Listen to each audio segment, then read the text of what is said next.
Sainte Rita de Cassia, 1381-1447.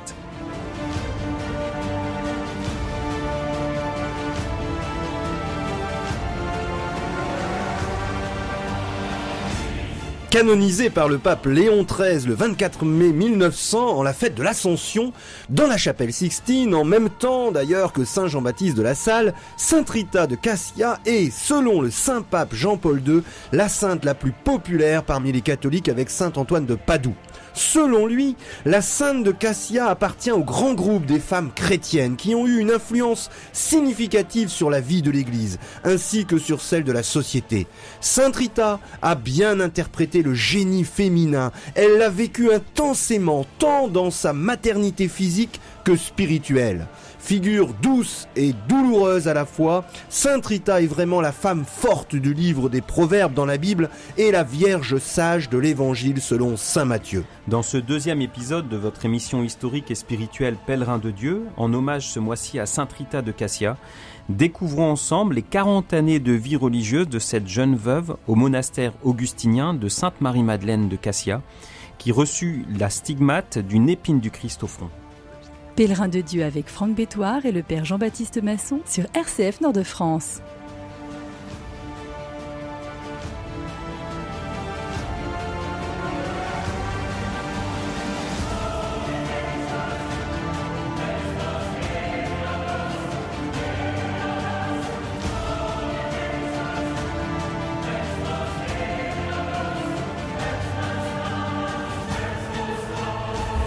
Nous sommes en Italie centrale, à quelques 150 km au nord de Rome, et dans cette fin du Moyen-Âge, nous sommes entre la fin du XIVe siècle et le début du XVe siècle, dans cette cité de Cassia, à peu près 2000 habitants, marquée par une foi vive, avec près de 11 couvents.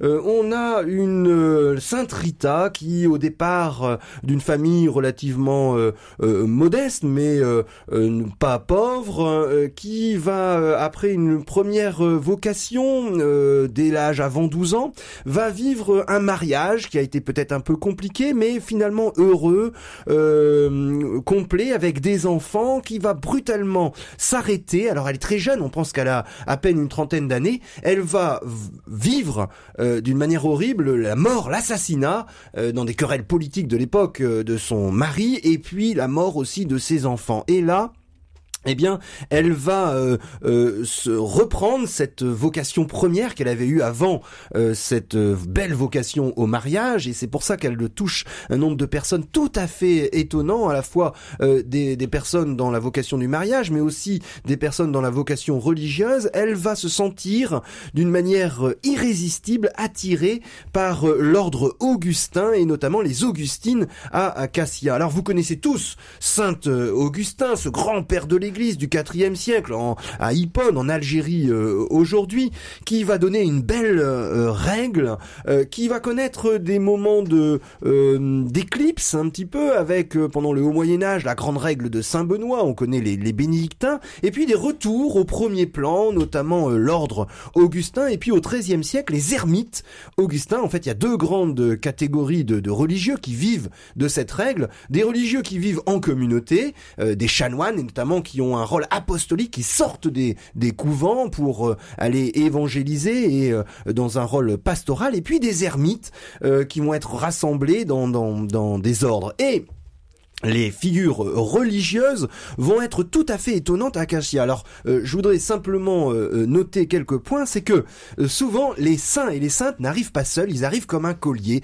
comme ce beau chapelet de la Vierge Marie, et c'est comme si les saints et les saintes se répondaient, il y avait une émulation, puisque dans le grand ordre augustin, dans les contemporains de Sainte Rita de Cassia, on a Nicolas de Tolentino, qui va être le premier de l'ordre augustin à être canonisé, et puis juste avant elle, à la fin du XIIIe siècle, on a Sainte Claire de Montefalco, qui va connaître des phénomènes mystiques tout à fait extraordinaires, une stigmatisation intérieure, le Christ qui lui apparaît juste avant Sainte Rita. Et on a à Cassia même, dans le lieu même, on a les bienheureux Hugolin, Simon et Jean qui vont être vénérés dans la cité, entraînant une sorte de vous voyez, comme une émulation tout à fait mystique et spirituelle qui permet de dire que Sainte Rita ne va pas arriver comme ça toute seule dans cette époque. Ce qui est étonnant avec Sainte Rita, c'est que vivant dans une grande ferveur, une ville où il y avait beaucoup notamment des confréries et des possibilités de vivre sa foi de façon intense comme laïque, on se demande pourquoi elle n'en est pas restée là. Et donc on voit effectivement qu'il existait des confréries comme la confrérie de la Sainte-Croix à Cassia, qui avait beaucoup de couvents, mais c'est que la vie spirituelle n'était pas réservée aux religieux. On pouvait faire partie d'une de ces confréries. Il y avait la procession, on en reparlera sans doute, du Saint-Sacrement. Il y avait une hostie miraculeuse qui avait saigné au cours d'une Eucharistie où le prêtre, en fait plutôt un prêtre qui portait la communion de façon un peu négligente à un malade. Ben cette hostie qui était restée dans son bréviaire s'était mise à saigner. Il en avait été bouleversé et ça avait été un déclenchement pour lui d'une profonde conversion.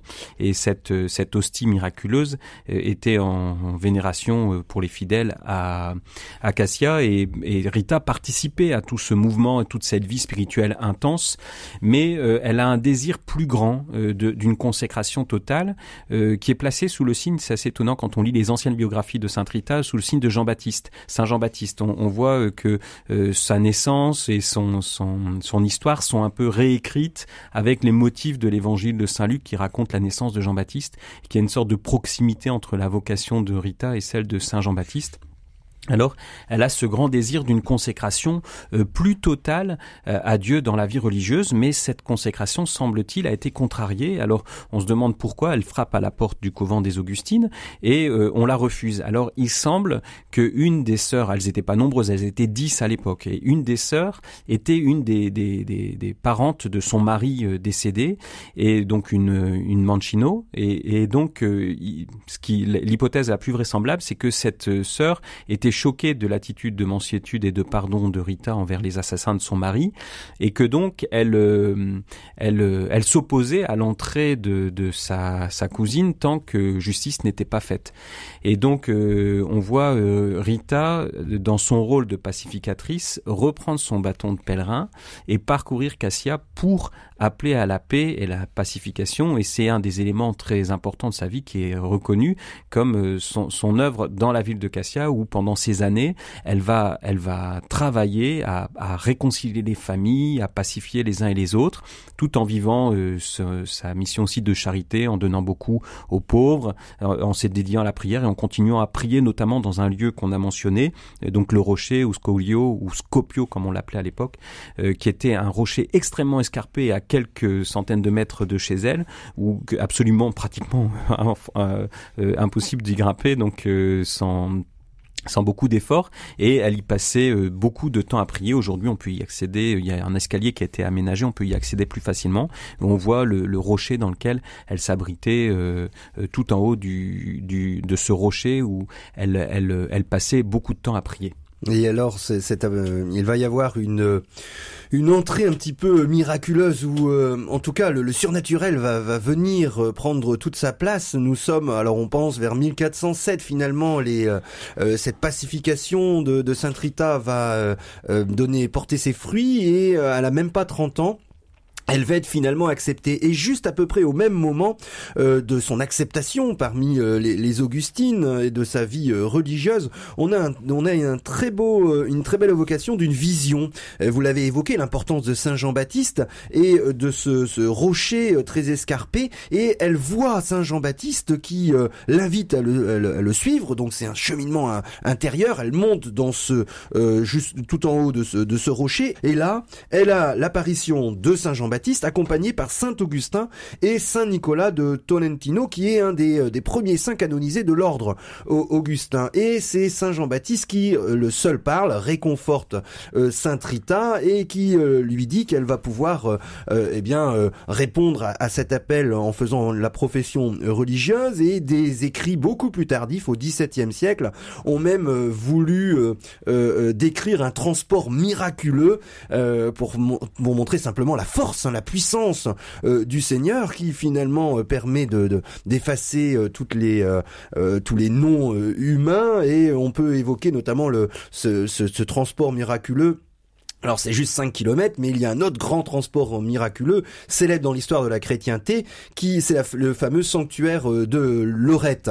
Et finalement, les religieuses vont voir Sainte Rita dans le monastère, alors que les portes étaient fermées. Ça nous rappelle évidemment le Christ qui passe, une fois ressuscité, qui passe à travers les murs du cénacle. Et finalement, les religieuses vont accepter cette nouvelle Sainte Rita de Cassia à l'intérieur du monastère. Elle va pouvoir faire profession de donner toute sa vie au Christ.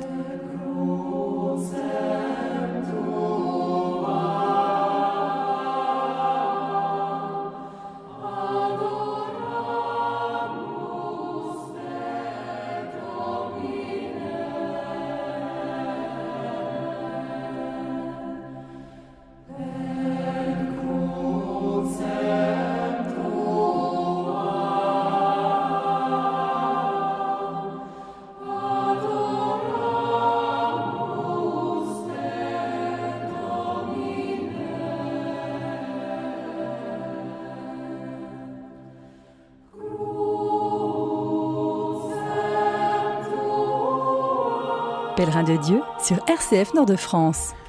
Rita est heureuse parce que les derniers obstacles pour son entrée au couvent Sainte-Madeleine des Augustines de Cassia se sont levés, sans doute avec l'accord de sa parente, donc la sœur qui portait le nom de son mari, Mancino.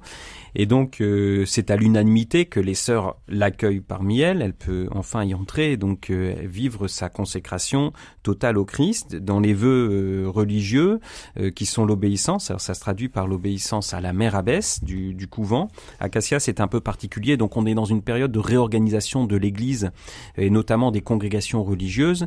Les Augustins font partie donc un des quatre ordres mendiants reconnus par l'Église. On connaît les Carmes, on connaît les franciscains, les dominicains, un petit peu moins les Augustins, mais c'est une branche tout à fait considérable et importante dont Rita est une des plus belles fleurs. Et simplement à l'époque les monastères gardent une très grande autonomie, c'est-à-dire qu'on est au début de la fédération des monastères entre eux en un ordre, donc toutes les monastères, toutes les communautés qui vivaient selon la règle de Saint-Augustin sont fédérées, mais il reste des particularités. Par exemple à Cassia, eh bien la mère abbesse était simplement la plus ancienne qui devenait mère abbesse à vie au décès de la précédente, et donc alors que dans les autres monastères c'était souvent des élections pour des mandats de 3 ans. Donc Rita entre sous l'obéissance de cette mère abbesse. Et puis elle fait des vœux de pauvreté, donc c'est-à-dire qu'au moment de sa profession solennelle, elle lègue ses biens au monastère, donc il va y avoir vraisemblablement un partage entre elle et des membres de sa famille, donc il y a à peu près la moitié de ses biens qui viennent au couvent et l'autre qui sont restitués à sa famille. Et puis il y a la chasteté dont on reparlera, qui fut un très grand combat pour elle, qui avait vécu dans le mariage et qui va devoir se battre pour pouvoir vivre pleinement la chasteté. Et donc, elle fait sa profession solennelle après quelques années de noviciat. Spontanément, je lis le texte de sa profession, « Je le reconnais, je veux offrir ma personne à Dieu Tout-Puissant, au bienheureux Augustin, à la bienheureuse Marie-Madeleine et à toi, mère abbesse de ce monastère de Sainte-Marie-Madeleine de Cassia. Je promets de vivre de façon stable dans ce monastère et de me conduire selon l'obéissance, la chasteté et la pauvreté, à l'exclusion de toute propriété, pour tout le temps de ma vie, et de vivre dans ce dit monastère selon la règle du bienheureux Augustin et les sanctions des canons. » Oui, c'est saint Augustin qui a vécu à la fin du IVe siècle en Algérie actuelle, qui nous a laissé une règle tout à fait équilibrée, qui insiste sur le jeûne, l'abstinence, l'endurance des privations, et en insistant sur la vraie chasteté, celle du cœur, simplicité dans le vêtement, les mises en garde contre un désir exagéré d'un extérieur propre, le pardon mutuel des offenses, l'obéissance au supérieur, afin de répandre la bonne odeur du Christ. Alors, pendant 40 ans, Sainte Rita va vivre sous l'observance de la règle, et on a dans les constitutions de la fin du XIIIe siècle, on sait que ces religieuses s'ancraient dans une prière. Elles récitaient l'office divin, c'est-à-dire les 7 heures, matines, laudes, primes, tierces, sextes, nonnes et vêpres, et le fait de prier plusieurs heures par jour, ça vous façonne complètement, vous configurez peu à peu au Christ, qui lui-même a lu et a prié son Père dans ces textes de l'Ancien Testament, parce que c'est surtout à la base des psaumes de l'Ancien Testament. Et puis il y avait une particularité pour les Augustines, c'est que après chaque heure canonique, ces heures qui rythmaient toute la journée, était prescrite la récitation du Salve Regina, cette belle prière chantée à la Vierge Marie. Et puis il y avait des offices propres, c'est-à-dire on en rajoutait la récitation de l'office des défunts, et puis une messe, une procession et des prières dans le cimetière de la communauté, auquel il fallait rajouter évidemment la lecture individuelle du bréviaire. Et elle va véritablement vivre cette vie de perfection, tout en gardant un important volet de pénitence, mortification et de persécution diabolique. Il semble que Rita ait eu des combats particuliers par rapport à la chasteté, que c'était quelque chose de plus difficile pour elle. Suite à sa vie matrimoniale, elle avait cette tentation de revenir et donc se poser la question aussi sur l'authenticité de sa vocation.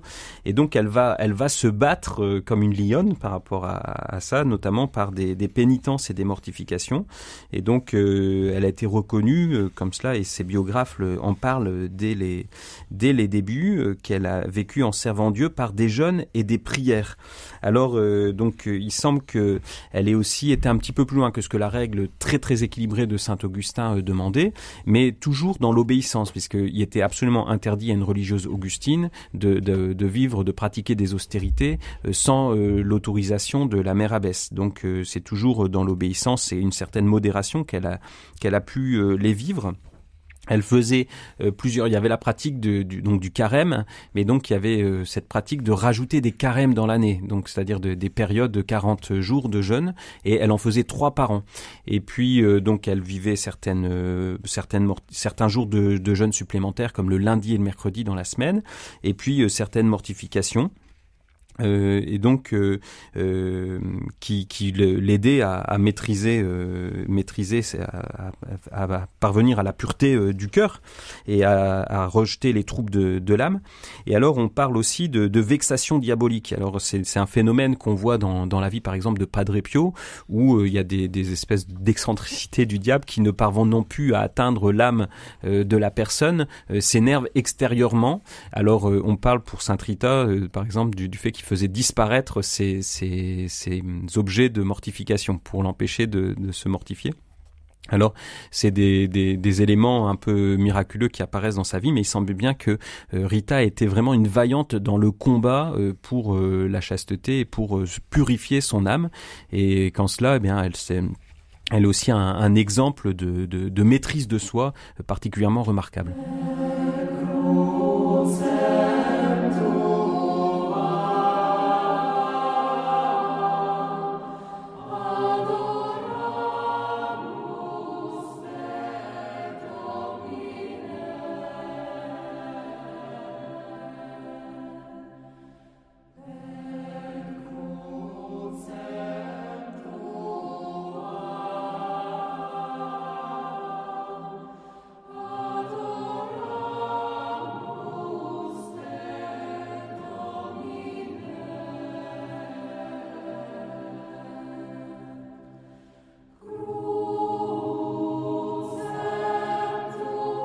Pèlerin de Dieu sur RCF Nord-de-France. Nous sommes avec sainte Rita de Cascia, exceptionnelle figure d'une mystique italienne du début du XVe siècle. Elle a vécu plus d'une dizaine d'années avec son époux, ses enfants. Elle a la douleur profonde de les perdre, et puis elle peut se consacrer ensuite, jeune veuve, dans le couvent des Augustines. Et puis là, pendant 40 ans, elle va vivre selon la règle de saint Augustin dans la prière, et on pense à peu près une une dizaine d'années avant sa mort, en 1432, 14 ans précisément avant sa mort. Elle a 51 ans et là il se passe quelque chose d'absolument incroyable. Elle va recevoir le stigmate une couronne des épines, la couronne d'épines du Christ. Alors le stigmate dans l'Antiquité, c'est une marque imprimée sur le corps par un instrument pointu ou un fer rouge. C'est ainsi que de nombreux chrétiens se feront tatouer le signe de la croix ou le nom de Jésus. Et puis, à partir du XIIIe siècle, et c'est Saint François d'Assise qui va être le premier stigmatisé, on a le stigmate qui est une lésion ou des lésions. Avec Saint François d'Assise, ça va être les marques des clous dans les mains et puis aux côtés et dans les pieds de Saint François. D'abord les stigmates du Christ que Saint François reçoit. En fait, ce sont des lésions qui apparaissent spontanément. C'est absolument pas les mystiques qui commencent à se mortifier pour ressembler au Christ. Et ces lésions rappellent les plaies dont la passion marque le corps du Christ. Et d'ailleurs, on peut noter que la stigmatisation, les phénomènes de stigmatisation, parce qu'il y en a plein, c'est absolument incroyable, est propre à l'Église catholique et reste étranger aux églises orthodoxes. Et on est à un moment où on a une volonté de s'identifier encore plus à l'humanité du Christ et ce qu'a vécu le Christ dans son humanité et en premier dans la passion. Alors on a toute des méditations de la passion du Christ et surtout pour Sainte Rita de Cassia, on pense qu'il y a eu un sermon d'un grand saint, Saint Jacques de la Marche, un disciple de Saint Bernardin de Sienne, un grand orateur italien qui est venu à Cassia pour renouer cette grande méditation de la passion et on pense que Sainte Rita dans la prière a souhaité aimer le Christ d'une telle façon qu'elle puisse ressentir dans son corps la souffrance par amour, ce sacrifice par amour que le Christ a offert pour nous sur la croix. Et donc alors on ne sait pas exactement si elle va rester sur son front avec l'épine ou bien alors uniquement la trace, mais en tout cas des gens accourent de toutes parts pour lui recommander des intentions de prière. Voilà, c'est un des aspects aussi de Rita, c'est que cette souffrance qu'elle vivait, aussi bien dans la mortification que dans sa stigmatisation, eh bien, ça a été toujours au profit d'une grande charité et d'une mission de consolatrice.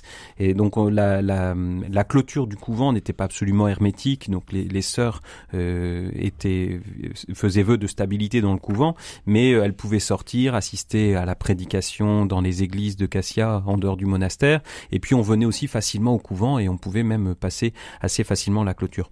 Et donc c'est un des aspects de la vie monastique de cette époque. Alors Cassia, elle l'a vécu dans ce rayonnement, cette consolation. Il semble même qu'elle continuait de sortir pour des œuvres de charité, aller soigner et s'occuper des pauvres.